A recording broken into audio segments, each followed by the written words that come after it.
Hola, buen día para todos. Hoy estudiaremos El Señor Reina. Leemos para memorizar Salmo 93:1. El Señor reina, se vistió de majestad. El Señor se vistió, se ciñó de fortaleza. Afirmó el mundo y no se moverá. Salmo sostiene inquebrantablemente la creencia fundamental en el reinado soberano de Dios. El Señor creó y sostiene todo lo que ha creado. Él es el Rey soberano sobre todo el mundo y lo gobierna con justicia y rectitud. Sus leyes y sus estatutos son buenos y dan vida a quienes las cumplen. El pacto de Dios con Israel desempeña un papel especial en la redención del mundo, porque anuncia la salvación del Señor. Él adoptó a Israel como su preciada posesión de entre todas las naciones. Hizo de Israel su pueblo. El Señor es fiel a su alianza y sigue cuidando de su rebaño, a pesar de su infidelidad y a veces de su abierta rebelión. Así, el gobierno soberano del Señor hace que el mundo esté firmemente establecido y seguro. El Señor nos hizo. Leamos Salmos capítulo 8. Dice la palabra de Dios: Cuando veo tus cielos, obra de tus dedos, la luna y las estrellas que tú formates, digo, ¿qué es el hombre para que tengas de él memoria? Y el hijo del hombre para que lo visites. Le has hecho un poco menor que los ángeles, y lo coronaste de gloria y de honra. La creación desempeña un papel crucial en Salmos. Al defender la soberanía de Dios, los cielos, que son obra de sus manos, proclaman su gloria y su poder. El nombre de Dios es majestuoso en toda la tierra. El Señor la ha creado todo. No tiene principio ni fin. Él es eterno y superior a los dioses de las naciones, que son solo obra de manos de hombres, tal como dice Salmo 115, versículo 4. Nada más los ídolos manos tienen, pero no palpan. Varios salmos describen el poder de Dios sobre las fuerzas de la naturaleza, que otras naciones consideraban divinas. Estos salmos reafirman la aseveración de que el Señor reina sobre toda la creación y es supremo en poder y dignidad. Salmos 100, versículo 3, ataca una forma sutil de idolatría, la autosuficiencia, subrayando que Dios nos hizo y no nosotros a nosotros mismos. La creación también da testimonio del amor de Dios. Todo lo que existe debe su existencia a Dios, quien también sustenta la vida. La noción de que son pueblo suyo y ovejas de su prado revela el deseo de Dios de mantener una estrecha relación con su pueblo.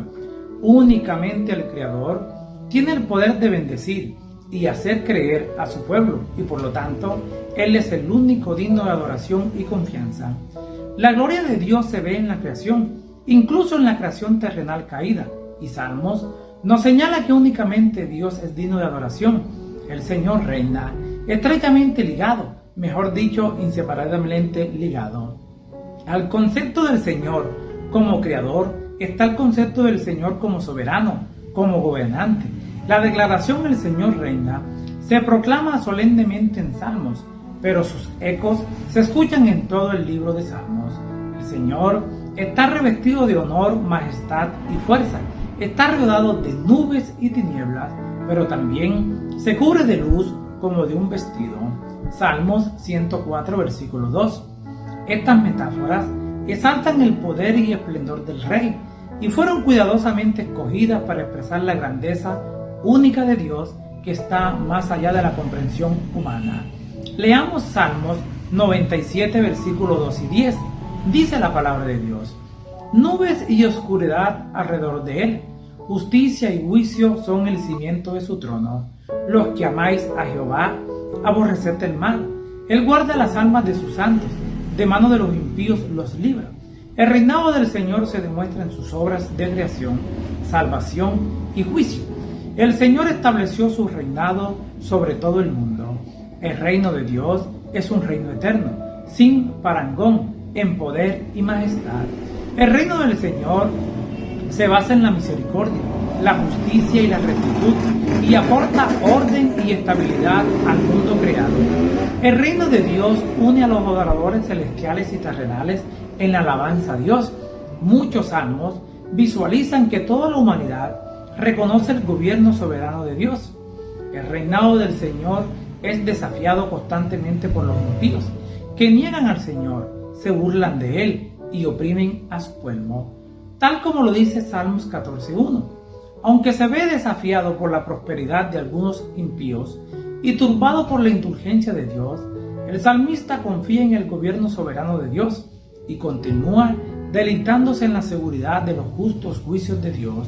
Por la fe, el pueblo de Dios se regocija en el establecimiento del reino de Dios mediante el ministerio redentor de Cristo y espera la consumación del reino en la segunda venida de Cristo, tal como lo dice Mateo capítulo 12, versículos 26 y 28.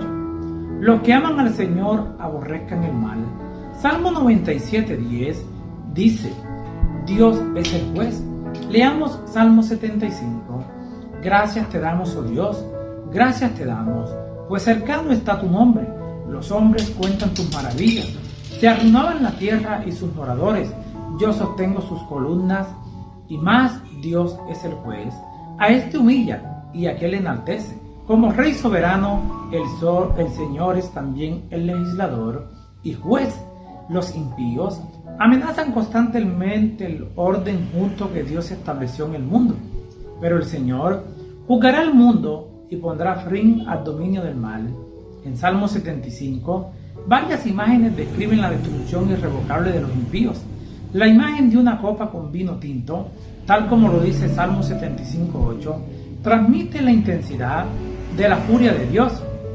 El corte de los cuernos de los impíos representa el fin de su poder y dominio, mientras que el poder de los justos será exaltado. Dios tiene un tiempo designado para su juicio. Este juicio ejecutivo claramente tendrá lugar al final de los tiempos. El Señor sondea el corazón de las personas como parte de su juicio. Este juicio a veces se denomina juicio investigador, cuando Dios defiende a los justos y decide el destino de los impíos. ¿Cómo funciona? En primer lugar, Dios libera a su pueblo de los impíos, Salmos 97:10, y corona a los humildes con la salvación, Salmos 149:4. En segundo lugar, los impíos que no se arrepienten son destruidos para siempre, Salmos 97:3. Algunos salmos describen poéticamente la inutilidad de las armas humanas contra el juez divino. El Señor es también un Dios que perdona, aunque castiga las maldades de la gente. El pueblo de Dios, no solo los impíos, dará cuenta a Dios. Salmos transmite la misma noción que se expresa en otros textos bíblicos, de que el juicio de Dios comienza con el pueblo de Dios y se extiende a toda la tierra. Deuteronomio capítulo 32, versículo 36. El salmista clama a Dios para que lo juzgue, pero confía en la justicia de Dios para que lo defienda. Salmos nos llama a alegrarnos en la espera de los juicios de Dios. Se acuerda siempre de su pacto. El tema del juicio de Dios suscita una pregunta importante. ¿Cómo pueden los creyentes tener paz con Dios y la seguridad de la salvación en el momento del juicio? Leamos Salmos 94:14. Porque no abandonará a Jehová a su pueblo, ni desamparará su heredad. El pueblo de Dios está seguro, porque el Señor puso su morada en Sión y estableció su pacto eterno con él como su posesión preciada. Dios no se limita a prometer que no rechazará a su pueblo del pacto, sino que obra efectivamente por mantenerlo seguro en él. Perdona sus pecados, instruye, bendice y fortalece a su pueblo. Los juicios de Dios se realizan para hacer volver al pueblo a la justicia y demostrar que Dios tiene y cuida de él. Salmo 105 en su conjunto muestra la fidelidad del Señor a su pacto en la historia de Israel. En todo lo que sucedió, lo bueno y lo malo, Dios estuvo allí. Condujo providencialmente a José a Egipto y por medio de él salvó a su pueblo, a las naciones de aquella región durante la grave hambruna. El Señor levantó a Moisés para que sacara a su pueblo de la esclavitud en Egipto, con señales y prodigios en su favor. El Señor concedió a su pueblo la tierra prometida y su protección continúa. Lo multiplicó, tal como dice Salmo 105:24. Lo libró de sus opresores y proveyó para sus necesidades diarias. No cabe duda de que el Señor controla soberanamente todo lo que concierne a su pueblo, una verdad que los salmistas querían que su pueblo nunca olvidara. Cuando Dios se acuerda de su pacto, implica algo más que conocimiento o memoria. porque siempre conduce a la acción.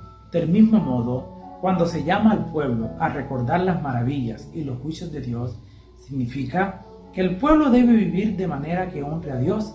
En este pacto, la principal vocación de Israel es permanecer fiel al pacto, observando las leyes de Dios. El pueblo de Dios también está llamado a dar testimonio de Dios a otras naciones, porque el Señor desea que todas las naciones se unan a su pueblo, es decir, a Israel. El mundo está así seguro en la alianza protectora del Dios Todopoderoso y también misericordioso. Sus testimonios son muy firmes. Leamos Salmos 19:7. La ley de Jehová es perfecta, que convierte el alma. El testimonio de Jehová es fiel, que hace sabio al sencillo. La supremacía del Señor es el mundo como creador, rey y juez soberano. Tiene implicaciones teológicas para la fiabilidad de los testimonios. Los testimonios en hebreo, edú, decreto, que significa ley, se refiere al conjunto de leyes y ordenanzas con las que el Señor gobierna la vida religiosa y social de su pueblo. Son muy firmes y reflejan la estabilidad y permanencia del trono de Dios y del mundo que el soberano creó y sostiene. La palabra hebrea traducida como firme, de la que deriva la palabra española amén, transmite la noción de fiabilidad, fidelidad y firmeza. Las leyes de Dios son inmutables e indestructibles. Dios garantiza la integridad de sus promesas y sus mandatos. La fidelidad de Dios es a la vez totalmente tranquilizadora al garantizar el carácter inmutable de su gobierno y totalmente exigente al pedir al pueblo respetuosa de confianza y obediencia a Dios. Al mismo tiempo, la falta de justicia en el mundo se describe poéticamente como un temblor de los cimientos de la tierra. La ley de Dios instruye al pueblo en el camino de la vida recta que puede resistir el juicio de Dios. Así pues, los justos no serán sacudidos, porque están firmemente arraigados en la ley de Dios, que les proporciona estabilidad y seguridad, y su corazón está firme. Nada hace tropezar a los que guardan la ley de Dios, como lo dice Salmo 119, 165, lo que implica la protección y la conducción de Dios en la vida. La palabra de Dios se representa como la lámpara para guiar lo que es el salmista, y así lo protege de las trampas ocultas de los enemigos.